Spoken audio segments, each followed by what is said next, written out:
And you have to underestimate some things like some body parts, perhaps, and the number of children, and family obligations.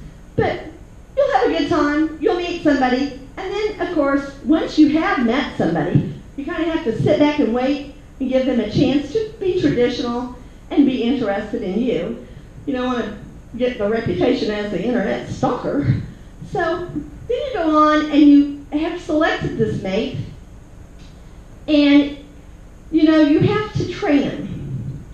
Well, this comes off bad, and I feel kind of bad saying this because there's some people here that I know pretty well, and but basically, guys are like dogs. Dogs that you like, but like dogs. They're also a bit like fruit. So, a dog. What do you do with a dog? Well, we all know a dog always comes back to its dish. Every hound dog in the world knows where its bowl is. That's good. But then the other thing is, what are you trying to do with the dog? You're trying to make that dog howl with delight. So here, you've got this dish, and you need to feed it. Well, now, you can go for some of the favorite boomer foods, have them over for a bowl of Fruit Loops, make them some boxed macaroni and cheese, bring out the Ritz crackers, oatmeal cream for dessert, or the microwave popcorn and ramen noodles that you raise those millennial kids on that learn to program those apps. Or maybe have for Pop-Tarts for breakfast, like the Pop-Tart Inn. Oh, maybe they're not looking for that. Okay, so don't cook. And that's exactly the point here. You don't really have to cook for them. You just have to be able to arrange for carry-out and delivery and hide the wrappers. So you've nurtured their tummies, then you nurture their soul, being kind and gentle and loving. And then you have to move on at some point, and you really do have to clean up. You have to use the deodorant, the whole bit. Color your hair, fingernails, maybe even a spray tan. And you're back at meet and greet. And, dogs are attracted to scents.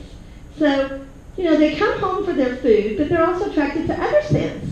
And so, I don't know how many, and I'm talking about good scents, not Hockey Day. I don't know how many of you remember our mother's Avon parties. Did anybody ever get to go to Mama's Avon party? Yeah, some people back there, their mom was just like mine.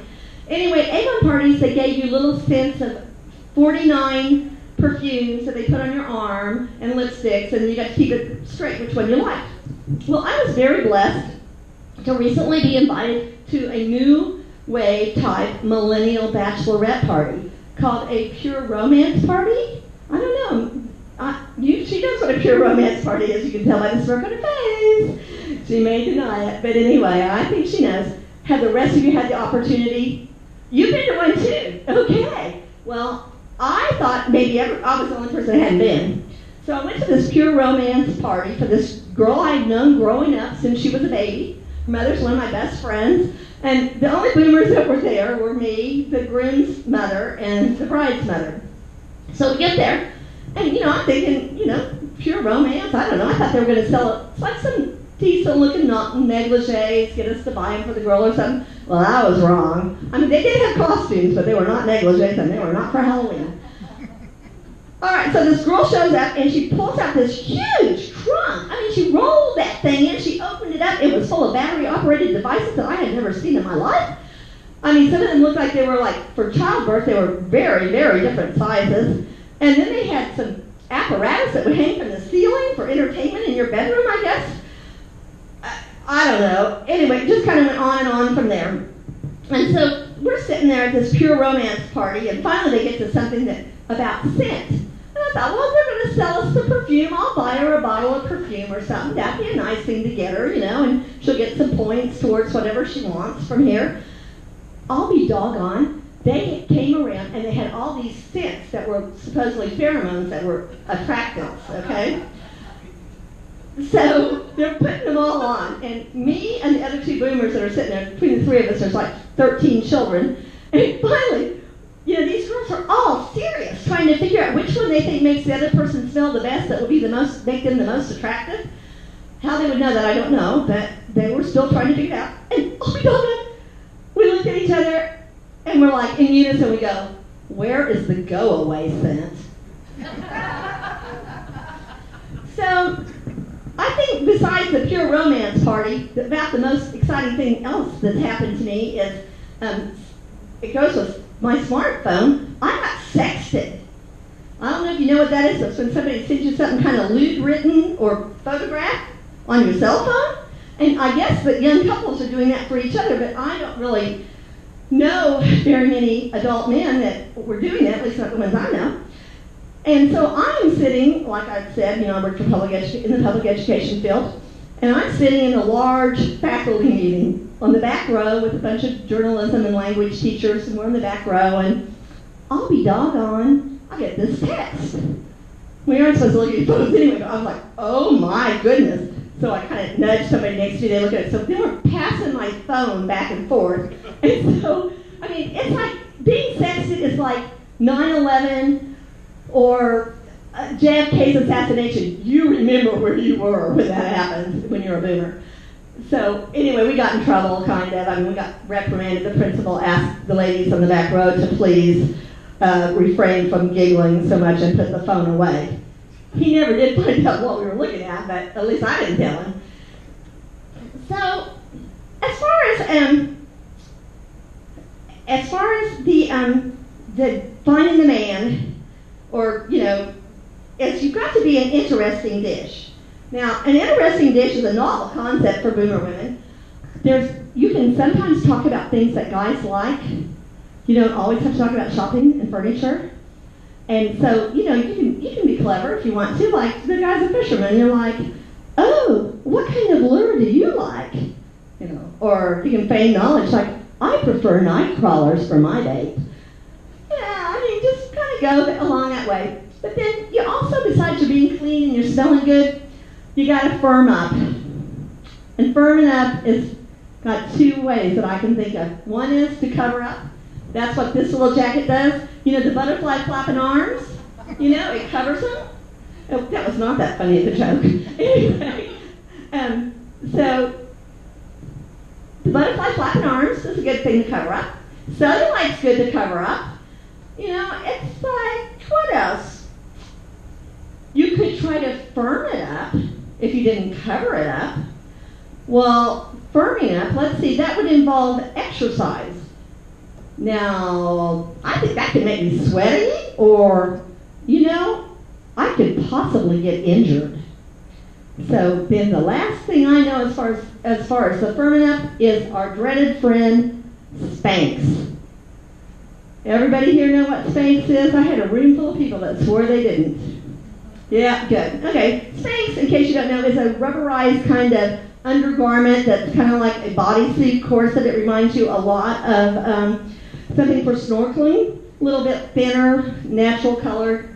Anyway, the only good thing about Spanx, well, besides the fact it really does take like a size off, and it does take all the lines away, and it does kind of pull things up that are headed south. The only good thing about it is it's a rubberized garment, and you probably won't have to wear it forever because most guys don't really like women that can't take their own underwear off, and most guys have an aversion to rubber goods.